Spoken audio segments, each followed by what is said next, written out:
bonito, un poco modernillo, ¿no? Sí.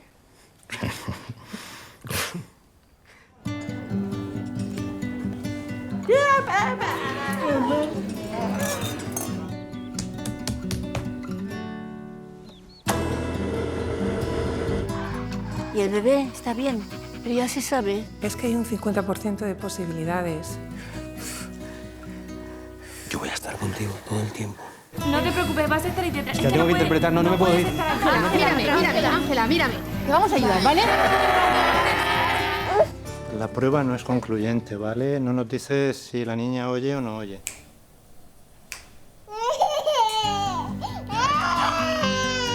¿No ves que está llorando?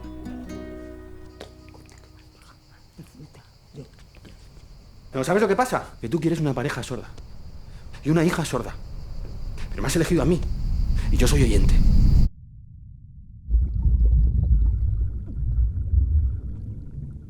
Papi, papi, tienes algo que no tiene nadie. Cuando me miras la boca se me corta el aire.